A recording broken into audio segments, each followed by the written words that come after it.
कुएं की आवाज रात का समय था। गांव के चारों ओर धुंध फैल चुकी थी।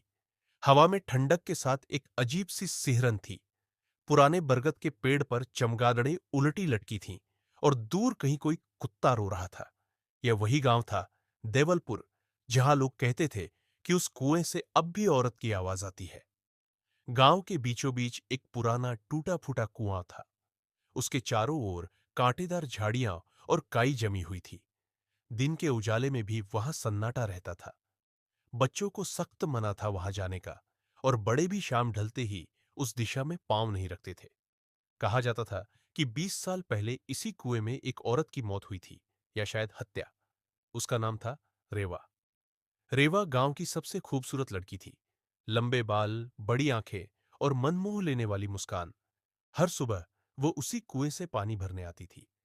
लोग कहते थे उसकी हंसी से पूरा आंगन खिल उठता था।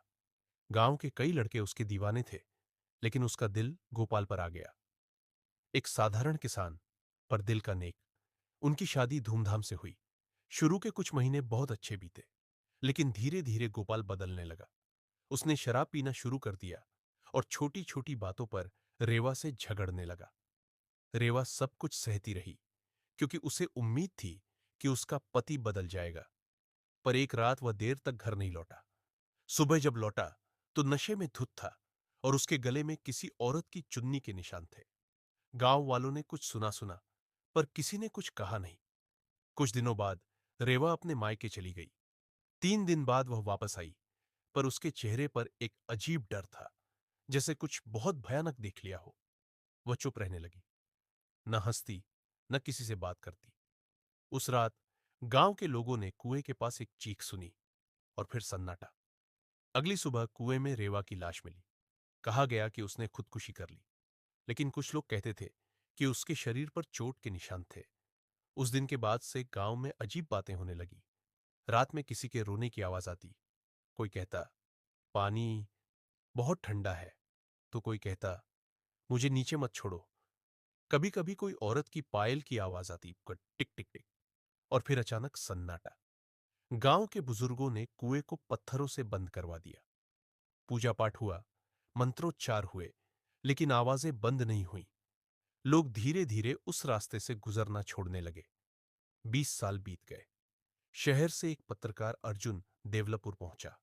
वह हेलोवीन पर इंडियाज मोस्ट हेंटेड प्लेसेस के लिए एक स्पेशल रिपोर्ट बनाना चाहता था। उसने सुना था कि इस गांव में एक बोलता हुआ कुआं है, जहां किसी औरत की आत्मा अब भी भटकती है। गांव वालों ने उसे चिताया, मत जा बेटा उस कुएं के पास, वहां मौत की छाया है। लेकिन अर्जुन नहीं माना। मैं डरता नहीं, सच दिखाना मेरा काम है, उसने मुस्कुराते हुए कहा। रात के करीब 10 बजे वह अपना कैमरा और टॉर्च लेकर अकेला कुएं की ओर चला गया। रास्ता वीरान था। हवा में ठंडक और अंधेरे में रहस्यमय सन्नाटा। कहीं कोई झिंगुर तक नहीं बज रहा था। कुएं के पास पहुंचते ही अर्जुन को लगा जैसे तापमान अचानक गिर गया हो। उसने कैमरा ऑन किया और रिकॉर्डिंग शुरू की। आज हम उस कुएं के पास है, जहां कहा जाता है कि रेवा की आत्मा अब भी भटकती है। उसी वक्त पीछे से पायल की हल्की सी आवाज आई, टिक टिक टिक। अर्जुन ने टॉर्च पीछे घुमाई। कोई नहीं था। वह मुस्कुराया। शायद हवा से पत्थर हिले होंगे। लेकिन अगले ही पल उसे किसी के सांस लेने की आवाज सुनाई दी, और फिर किसी ने उसके कान के बहुत पास फुसफुसाया, तुम क्यों आए हो? अर्जुन का चेहरा सफेद पड़ गया। उसने चारों तरफ टॉर्च घुमाई, पर वहां कोई नहीं था। वह धीरे धीरे कुएं के पास गया।